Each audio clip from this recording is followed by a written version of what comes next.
Hey guys, it's Matthew here once again with a bit of an all over the place video, just wrapping up the Doryani's prototype Inquisitor character to start with, and then going over what's basically been happening the past week with the Gauntlet event that Zuzaran has organized once again, where it is hardcore solo self-found, and I'm just messing around on it, as always, playing a somewhat challenging character for it and just having a bit of fun doing the slow and steady type of approach for the first, time in the past couple months since we're usually playing softcore. In any case, this is Doryani's prototype in the sort of endgame.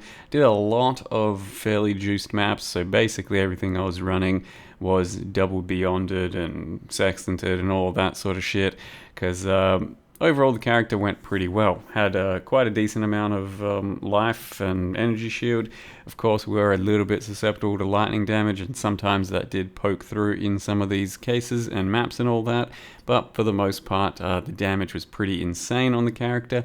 Had incredibly good single target, and you could comfortably delete everything long before it would touch you.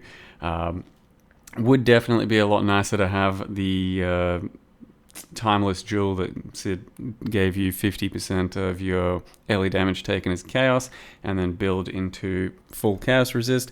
You couldn't really do the energy shield side of things, so I'm not sure how much value there is on this specific type of ascendancy, an Inquisitor, but it's possibly still the play, because dying to lightning damage every now and again, pretty weird. That said, Doryani's prototype, you can build in several different ways, and you can go much harder on the negative lightning resist. Probably worth doing as well.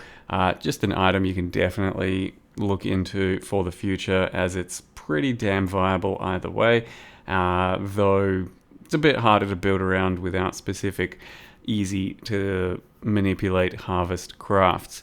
But for the most part, that's just about filling out stats and res, since the key items are the prototype itself and some negative res Ventors, something like that.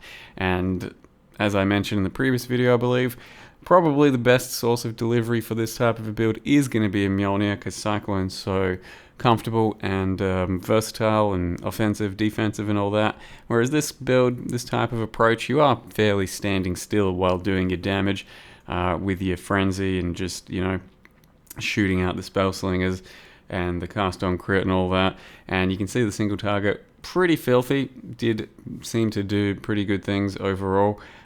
Took out all the content I could, didn't end up trying the Uber Elders, I don't think, or the Uber 5-way type thing, but just about everything else, and it did go well enough, even though we are a bit squishy to that lightning damage, as mentioned.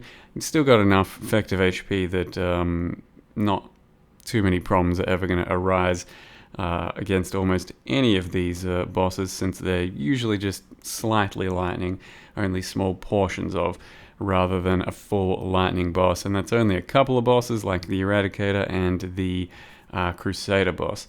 Did also jump into a Maven a little bit later, another day, just before the Gauntlet start, to test it out. And yeah, the DPS was good, and the fight itself overall had no real problems for a character like this. Like I said, not too many lightning things out there that should concern you. There's just a couple of bosses and all that, but for the most part, it's a nice little playstyle. The knockback isn't too bad for most little bosses and stuff, and the regen is quite potent as an Inquisitor. And then, yeah, you can see the single target. We basically do use Righteous Fire throughout most boss fights, since we're Inquisitor, lots of regen. It does obviously hamper a lot of your regen otherwise, but then you just don't get hit. Yep. So then we jumped onto the Gauntlet event, and my goal was to play Winter Orb for the entire thing. I started out leveling with Freeze Pulse, so Freeze Pulse up until about level 28, grabbed Winter Orb, and then went to town. It's probably a little bit weaker than Freezing Pulse when you initially pick it up, but I did start to use a totem setup as soon as I could, so then I had 3 little Winter Orb totems doing the same sort of thing as actual Winter Orb is doing, and it did get me there. It took me through the game well enough. It wasn't mind-blowing, but with some ritual and a bit of over-leveling and all that, it did get me through the game, and it was comfortable enough.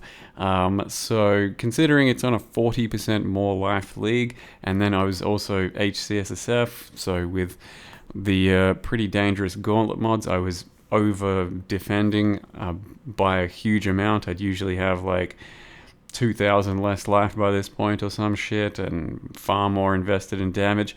I think Winterob is definitely, in that case, a decent enough starter. You could comfortably do it with a little bit of currency as well, because I was on 4 links like all the way and just whatever scuffed gear. So with a 5 link, I would have gone for a Castwell channel setup with Ice Spear, because I think that's pretty important for Winterob characters at the moment, as far as I can tell anyway. You either overgear it really hard, and then Winterob does some good damage, both clear and single target, or you have a slightly more humble setup and then use Castwell Channel Ice Spear, because you still have decent clear that way, but you can also specifically target where you want to put in some single target with that Ice Spear directioning. So these are my first few maps, still on 4 links. It did well enough, and then this is actually, I think, my second map, and with these Gauntlet mods and the fact that I was trying to just stay a little bit alive and play scared here, I came across what I had no idea was that dangerous: the pen bosses, sort of little rare spawns there. With all those mods, they end up being kind of synergistic with each other, and you can see that they've got some sort of dash attack that really goes deep on you. And we don't log out. There's no log out macros here, so did my best to just survive the situation, and barely squeaked out alive. So like I said, with the pretty humble setup, Winterob did well enough, but given that I found a couple items that really made me want to go towards Ice Nova, we ended up going Ice Nova.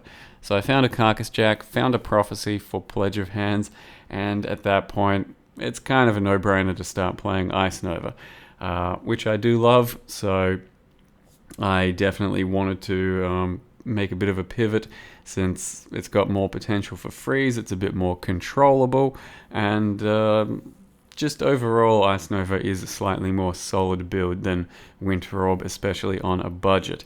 That said, I was still pretty scuffed setup overall. Didn't have very good cast speed. Had one 5 link, and ideally I think I'd want at least another 5 link for Occultist, so I could have 2 curses attached to my Frostbolt. And yeah, I wasn't having the most amount of fun on the Gauntlet with Ice Nova, because everything being quite a bit faster and tankier doesn't make you feel particularly good in a 2-step process for a setup of the Frostbolt into Ice Nova. So I was feeling a bit complacent about my character. I was taking some pretty big risks, and then ultimately did this thing, which was very risky. The Chaos Ritual that was the rare version, so it hits harder, does more damage sort of stuff, and I had to try and dodge the 2 rowers, and yeah, it didn't really work out for me. Realistically, should have left a lot sooner, but whoops. So yeah, we died, and then I've now started a Slayer Smite character, and I'm still having a bit of fun in the Gauntlet.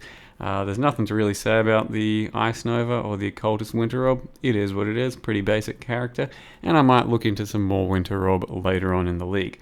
For now though guys, I hope you enjoyed the little video. Thank you very much for watching, and see you next time.